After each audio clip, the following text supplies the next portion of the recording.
Good morning मेरे प्यारे बच्चों। आज पढ़ेंगे जैसा कि चल रहा था क्लास 8 का चैप्टर नंबर आज 18 को पढ़ेंगे। वायु तथा जल प्रदूषण क्या होता है इसके बारे में पढ़ेंगे। ठीक है बच्चों, शुरुआत करते हैं। इसमें मैं पहले आइडिया दे देती हूँ कि अपन इस चैप्टर में क्या क्या पढ़ेंगे। सबसे पहले पढ़ेंगे प्रदूषण क्या होता है, फिर प्रदूषण के क्या प्रकार होते हैं, वायु का संगठन क्या है, फिर पढ़ेंगे वायु प्रदूषण क्या है, वायु प्रदूषण हो गया है तो उसके क्या दुष्प्रभाव होंगे उसके बारे में पढ़ेंगे।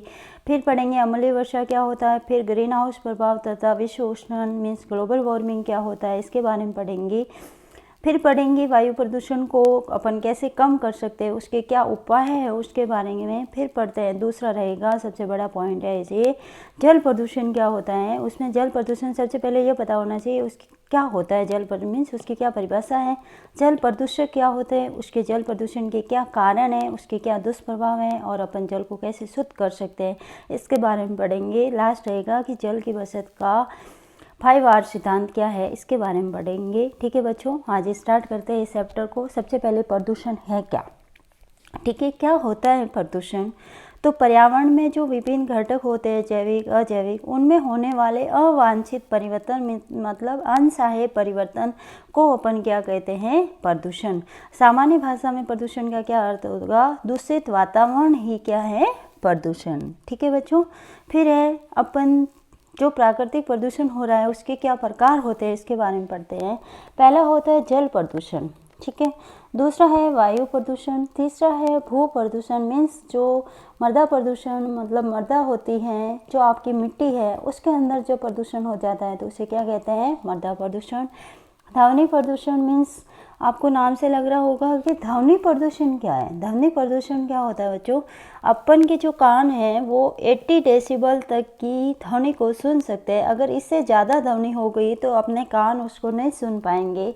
अगर उससे अधिक ध्वनि होगी तो उससे जो होता है उसे कहते हैं ध्वनि प्रदूषण। वह अपने कानों को अप्रिय लगती हैं। जैसे आपने शादी में वगैरह देखा होगा डीजे वगैरह होते हैं वो बड़ी तेज़ आवाज़ में लगा देते हैं लोग, तो वो अपने लिए कानों के लिए अप्रिय होती है ध्वनि, उसे कहते हैं बच्चों ध्वनि प्रदूषण। अपन इस चैप्टर में वायु प्रदूषण तथा जल प्रदूषण के बारे में पढ़ेंगे। इन दोनों को ये आपके इस क्लास में नहीं है इसलिए इसको मैंने यहाँ बता दिया कि ये प्रकार में भी आते हैं और क्या होते हैं इसको बता दिया। अब है वायु प्रदूषण को पढ़ने से पहले वायु क्या है। जो अपन सांस लेते हैं उसमें कौन सी गैस का उपयोग करते हैं, वायु है क्या। ठीक है, वायु क्या होता है, गैसों का मिश्रण होता है। इसमें विभिन्न प्रकार की गैसें होती हैं। इसमें बच्चों क्या होता है, वायु में सबसे ज़्यादा गैस होती है 78% आपकी क्या होती है, नाइट्रोजन गैस। कौन सी गैस होती है बच्चों, नाइट्रोजन गैस 78%। 100 में से 78% आपका नाइट्रोजन का रहता है। 21% आपके ऑक्सीजन होती है जो अपन श्वसन के लिए गैस लेते हैं, प्राण गैस होती है अपनी ऑक्सीजन, ये होती है। 1% में आपकी अन्य गैसें आती है। अन्य गैसों में जैसे ऑर्गन है, मेथेन है, कार्बन डाइऑक्साइड है, जलवाष्प आदि सब जो भी अन्य प्रकार की गैसें होती है वो सिर्फ 1% होती है। तो ये होता है बच्चों वायु का संगठन क्या है इसको पढ़ लिया। फिर है वायु प्रदूषण की क्या परिभाषा है, क्या होता है वायु प्रदूषण। नाम में ही पता है, वायु प्रदूषण मीन्स वायु में अवांछित परिवर्तन होंगे तो उसे वायु प्रदूषण कहेंगे।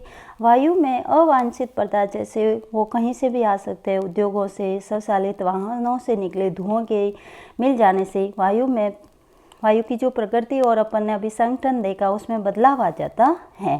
तथा वायु के सामान्य संगठन में गुणात्मक परिवर्तन भी हो सकते हैं और उनका जो परसेंटेज है उसमें भी परिवर्तन हो सकते हैं, मीन्स मात्रात्मक परिवर्तन हो जाते हैं। अब है वायु प्रदूषण क्या होता है, इसको कैसे परिभाषा के रूप में बोलेंगे, तो ऐसे बोलेंगे बच्चों, वायु ऐसे अनचाहे पदार्थों से संदूषित मतलब दूषित हो जाती है जो सजीव तथा निर्जीव दोनों के लिए क्या है, हानिकारक है। इसे अपन क्या कहते हैं बच्चों, वायु प्रदूषण कहते हैं। ठीक है, अब वायु कैसे प्रदूषित होती है इसको पढ़ते हैं अपन। पहला रहेगा पॉइंट, जो पदार्थ वायु को संदूषित करते हैं उसे क्या कहते हैं बच्चों, वायु प्रदूषक। वायु को जो दूषित करेंगे उसे कहते हैं वायु प्रदूषक। प्राकृतिक वायु प्रदूषक क्या होता है, जैसे ज्वालामुखी का फटना, वनों में आग लग गई है, आग लगने से उठा हुआ धुआं तथा धूल के कण आदि क्या है, प्राकृतिक वायु प्रदूषक है, जिसको मानो नहीं कभी कभी अचानक अपना आप ही आग लग जाती है, ये है आपकी प्रकृति। और मानव की क्रियाकलापों में कौन आएगा? फैक्ट्री है, विद्युत संयंत्र है, स्वचालित वाहन, निर्वातक है, लकड़ी है, उपलों के जलने से निकला धुआं, ये भी वायु प्रदूषण के मुख्य कारक है। जब अपन वाहन चलाते हैं तो वाहनों में अत्यधिक मात्रा में कार्बन मोनोऑक्साइड तथा कार्बन डाइऑक्साइड धुएं के साथ उत्पन्न होती हैं। जैसे कि आप इस चित्र में देख रहे हो, ये फैक्ट्रियों में निकलने वाला धुआं। देखो बच्चों, इस धुएं में बहुत सारी गैसें होती है जो वायु को क्या कर रही है? प्रदूषित। जैसे स्वचालित वाहन है, ये चला रहे हैं अपन, देखो इस बस से इतना सारा धुआं निकल रहा है। जो व्यक्ति ये साधन जो दूसरे लोग चला रहे हैं, उनकी आंखों तथा सीधा ही उनके शरीर पर गलत प्रभाव पड़ता है। साथ में ये वायु को भी प्रदूषित करते हैं। अब वायु प्रदूषण के क्या दुष्प्रभाव होंगे, ठीक है, इसको पढ़ते हैं। तो पेट्रोल तथा डीजल जैसे ईंधनों के, पेट्रोल और डीजल अपन जो वाहन चलाते हैं उनमें यूज करते हैं अपन इनको, तो उसका अगर अपूर्ण दहन हुआ तो उससे कार्बन मोनोऑक्साइड गैस उत्पन्न होती है। कौन सी बच्चों? कार्बन मोनोऑक्साइड, जिसका सूत्र होता है CO।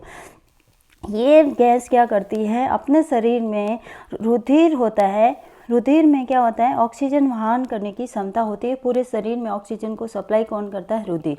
रुधिर के अंदर एक वर्णक होता है जिसका नाम है बच्चों हीमोग्लोबिन। क्या होता है?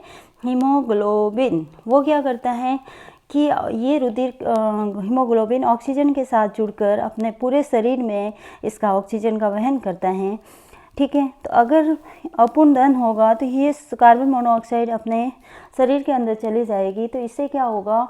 ये जो हीमोग्लोबिन होता है वो इस CO के साथ जुड़ जाएगा और अपन के ऑक्सीजन वहन करने की क्षमता उसकी हीमोग्लोबिन की क्या हो जाएगी? घट जाएगी बच्चों। फिर है धुएं में नाइट्रोजन के ऑक्साइड भी होते हैं। वो क्या करते हैं? अन्य प्रदूषकों या फिर कोहरे के साथ मिलकर एक धूम कोहरा बनाते हैं। क्या बनाते हैं बच्चों? धूम कोहरा। इसका कारण अपन को क्या प्रॉब्लम होगी? सांस लेने में कठिनाई आएगी तथा श्वसन जैसे रोग जैसे दमा, खांसी तथा बच्चों में सांस लेने के साथ साथ हड़हड़ाहट आदि रोग हो जाते हैं।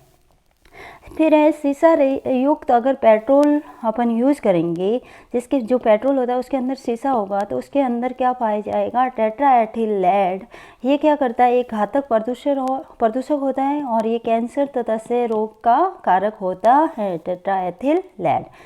जो विद्युत संयंत्र चलते हैं, विद्युत संयंत्र, उसमें होता है कोयले के दहन से एक गैस उत्पन्न होती है जिसका नाम है बच्चों सल्फर डाइऑक्साइड, जिसका फॉर्मूला होता है SO2। ये क्या करता है? फेफड़ों को अपन के स्थायी रूप से क्या कर देता है? क्षतिग्रस्त कर देता है। अब मनुष्य को यह हानि पहुंचाता है SO2, फेफड़ों को क्षतिग्रस्त कर देगा और जो पौधे होते हैं उनको क्या कर देता है? मृत कर देता है। आजकल गर्मी के ज़्यादा होने की वजह से अपन क्या करते हैं? CFC गैस का उपयोग करके रेफ्रिजरेटर मीन्स फ्रिज, AC तथा एरोसोल फुहार का उपयोग करते हैं। इसके कारण, इनके चलाने के कारण क्या होता है? CFC गैस का वायुमंडल में उत्सर्जित होगी। इससे ये क्या करती है? CFC गैस मीन्स का पूरा नाम है क्लोरोफ्लोरोकार्बन। ये क्या करती है? ओजोन परत को क्षतिग्रस्त कर देती है। ओजोन परत क्या होती है? वायुमंडल में उपस्थित होती है। ये क्या करती है? पराबैंगनी किरणों को वायुमंडल में आने से, पृथ्वी पर आने से क्या करती है? रोक देती है। जब इसका ही इस परत में ही छिद्र हो जाएगा तो ये पराबैंगनी किरणें पृथ्वी पर पहुंचेगी, जिससे पराबैंगनी किरणों के कारण मनुष्य को बहुत सारे कैंसर वगैरह से रोग हो जाते हैं और मानव का जिंदा रहना पृथ्वी पर मुश्किल हो जाएगा, ठीक है बच्चों। डीजल तथा पेट्रोल के दहन से चलने वाले जो स्वचालित वाहन है उसमें अत्यंत छोटे कण उत्पन्न हो जाते हैं। उससे क्या होगा? वो वायुमंडल में उत्सर्जित हो जाते हैं। वे दृश्यता को क्या कर देते हैं? घटा देते हैं और अपन को सांस लेने में भी प्रॉब्लम होती है, शरीर के अंदर वो पहुंच जाते हैं। तो फिर है वायु प्रदूषण हो रहा है, उससे केवल सजीव ही प्रभावित नहीं हो रहे हैं, निर्जीव भी प्रभावित हो रहे हैं। उससे बहुत सारी इमारतें वगैरह हैं, वो उससे प्रदूषण के कारण उनकी सुंदरता हो रही है, वो समाप्त हो रही है। जैसे कि आपने ताजमहल को देखा होगा, वो एक सफ़ेद संगमरमर का बना हुआ है। वायु प्रदूषण के कारण इसका कलर भी क्या हो गया है? चेंज हो गया है, ठीक है बच्चों। क्यों हो रहा है चेंज? कि आगरा तथा इसके चारों बड़े उद्योग वगैरह लगे हुए हैं, स्वचालित वाहन भी वहाँ पे चलते हैं, ठीक है। एक मथुरा तेल परिष्करणीय उद्योग है वहाँ पे, उनसे इन सब उद्योगों से सल्फर डाइऑक्साइड, नाइट्रोजन डाइऑक्साइड गैसें उत्पन्न होती हैं। ये गैसें क्या करती है, वायुमंडल में जल वाष्प से अभिक्रिया करके जो सल्फर डाइऑक्साइड है SO2, उससे तो वो क्या बनाती है H2SO4 मीन्स सल्फ्यूरिक अम्ल, तथा NO2 से नाइट्रोजन डाइऑक्साइड से क्या बनाएगी H2HNO3 नाइट्रिक अम्ल बनाती हैं, ठीक है बच्चों। ये अम्ल क्या करते हैं, वर्षा के जल के साथ, जब वर्षा होती है उसके साथ मिल जाते हैं और क्या करते हैं, अम्लीय वर्षा। इन अम्लीय वर्षा के कारण संगमरमर का क्या हो रहा है, संक्षारण हो रहा है। इस परिघटना को क्या कहते हैं, संगमरमर का कैंसर। इसके कारण संगमरमर का सफ़ेद कलर में धीरे धीरे क्या आ रही है, कमी आ रही है, चमक कम हो रही है। इसको देखते हुए सर्वोच्च न्यायालय ने एक बात बोली है कि जो उद्योग उसके पास लगे हुए हैं उनको, अपन को ये चिंता है कि संगमरमर इस तरह उसका ताजमहल की सुंदरता कम हो जाएगी तो अपने लिए बहुत ज़्यादा वो अच्छा नहीं रहेगा, क्योंकि उसकी सुंदरता कम होगी तो वहाँ पे पर्यटन इतना नहीं रहेगा, लोग वहाँ नहीं आएंगे। इस कारण सुप्रीम कोर्ट ने एक बात बताई है कि CNG ऑर्डर है उसका कि CNG तथा LPG जो गैस होती है उसका ईंधन के रूप में उपयोग किया जाए ताकि इसकी सुंदरता खत्म न हो। CNG में सब पीड़ित प्राकृतिक gas, compressed natural gas. LPG का मतलब होता है लिक्विड पेट्रोलियम गैस, ठीक है। इसके अतिरिक्त वहाँ ताजमहल के क्षेत्र में मोटर वाहनों का शीशा रहित पेट्रोल का उपयोग करने के आदेश दिए गए हैं, ठीक है बच्चों। अब है पौधागत प्रभाव क्या होता है, ठीक है, इसको पढ़ते हैं। तो पृथ्वी पर पड़ने वाली जो सूर्य की विकिरणें होती है उसका कुछ भाग तो पृथ्वी द्वारा अवशोषित कर लिया जाता है और कुछ भाग परावर्तित होकर वापस अंतरिक्ष में लौट जाता है, ठीक है।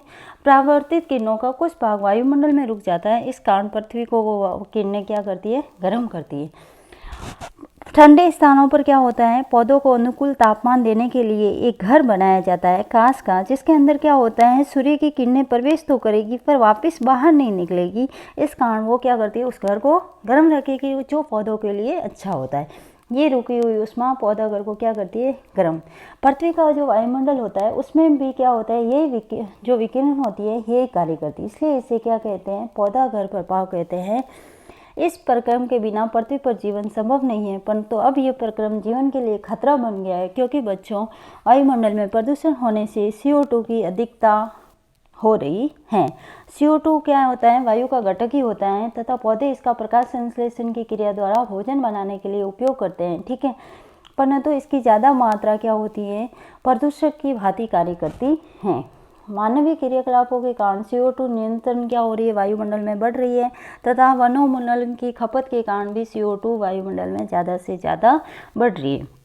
अब पेड़ों की संख्या कम होगी तो क्या होगा, CO2 की मात्रा बढ़ जाएगी वातावरण में। CO2 क्या करती है, उष्मा को रोक लेती है, वायुमंडल में एक परत के रूप में ये बन जाती है और वायुमंडल में क्या करती है, जो उष्मा है उसको वापस जाने से रोक देती है। इससे क्या होगा, वायुमंडल के औसत ताप में नियंत्रण क्या हो रही है, वृद्धि। इसको अपन क्या कहते हैं, ग्लोबल वार्मिंग या विश्व उष्णन कहते हैं, ठीक है बच्चों। अब ये पौधाघर गैसें कौन सी होती है, ग्रीन हाउस गैसेस क्या होती है। इसमें आएगा आपको बच्चों CO2, carbon dioxide, methane, nitrous oxide तथा जल वाष्प, ये सब क्या है, पौधाघर गैसें हैं। अब विश्व उष्णन ग्लोबल वार्मिंग एक गंभीर संकट है अपने लिए, क्योंकि एक क्या करता है, जब ग्लोबल वार्मिंग ज़्यादा होगी तो क्या होगा, समुद्र तल में क्या हो जाएगी, वृद्धि, जिससे उसके पास रहने जो भी तटीय प्रदेश है वो क्या हो जाएंगे, जल में डूब जाएंगे बच्चों, ठीक है। इसका ग्लोबल वार्मिंग का प्रभाव सब पे पड़ता है, वर्षा पे, कृषि पे, वन पे, पौधों पे, जंतुओं पर पड़ रहा है। विश्व उष्णन एक विश्वव्यापी संकट है। इसे विभिन्न देशों के लिए ये एक संकट का विषय बन गया है। तो सभी देशों ने मिलकर क्या किया, संयुक्त राष्ट्र सम्मेलन के अंतर्गत एक प्रोटोकॉल आया जिसका नाम है क्योटो प्रोटोकॉल। क्या नाम है, क्योटो प्रोटोकॉल। इस पर अनेक देशों ने हस्ताक्षर किया है। ग्लोबल वार्मिंग का जो कारक होता है बच्चों, वो होता है ग्रीन हाउस गैसें। इन्होंने कहा है कि इन देशों ने मिलकर कहा गया है क्योटो प्रोटोकॉल में कि ग्रीन हाउस गैसों के उत्सर्जन में कैसे भी करके क्या की जाए, कमी, ताकि कम से कम क्या हो, प्रदूषण। अब वायु प्रदूषण तो हो रहा है, इसको अपन कम कैसे करेंगे। तो तो पहला कम करने का उपाय क्या है, जो भी वाहन चल रहे हैं उसमें अपन शीशा रहित पेट्रोल या सीएनजी गैसों जैसी गैसों का उपयोग करें, ईंधन का उपयोग करें ताकि प्रदूषण कम हो। गवर्नमेंट ने ये क्या सीएनजी द्वारा एक बस चलाई जा रही है दिल्ली में, जिसके द्वारा प्रदूषण क्या हो रहा है, कम। फिर वाहनों का उपयोग अपन को कम से कम करना चाहिए और समय से पर उसका इंजन का होता है उसका परीक्षण कराना चाहिए। बहुत सी गाड़ियां लगी होती है, रोडों पे खड़ी होती है, जिसका नाम है पीयूसी वैन। इसकी फुल फॉर्म होती है पॉल्यूशन अंडर कंट्रोल। जो आपका साधन होता है उसमें इंजन को चेक किया जाता है कि आपका जो इंजन है वो सही है या नहीं, ये पॉल्यूशन अंडर कंट्रोल के अंदर आ रहा है या नहीं। अगर नहीं आता है तो आपको सही कराने का बोलते हैं। और कैसे कम कर सकते हैं, वनों की कटाई कम से कम की जाए, अधिक से अधिक क्या किया जाए, वृक्षारोपण। पर्यावरण की व्यवस्था हेतु एक कार्यक्रम चलाया जाता है जुलाई माह के प्रथम सप्ताह में, जिसे कहते हैं वन महोत्सव। इसमें क्या होता है, स्कूल में, घरों में सबको ये बताया जाता है आप कम से कम 5 पौधों को प्रत्येक आदमी लगाए। जिस तरह ये आपको फोटो में दिख रहा है, इसमें सभी बच्चे आपको पौधे लगाते हुए दिख रहे हैं उत्साह के साथ। अपन को भी ये काम करना चाहिए ताकि प्रदूषण को रोक सके। और क्या कर सकते हैं, कल कारखानों को अपन को शहर से दूर लगाना चाहिए तथा कल कारखानों की चिमनियाँ होती है उस पर गैस अवशोषक लगाने चाहिए। जो भी गैसें उत्सर्जित होती हैं उनको वो अवशोषित कर दे और वायुमंडल में उनको जाने ही ना दे।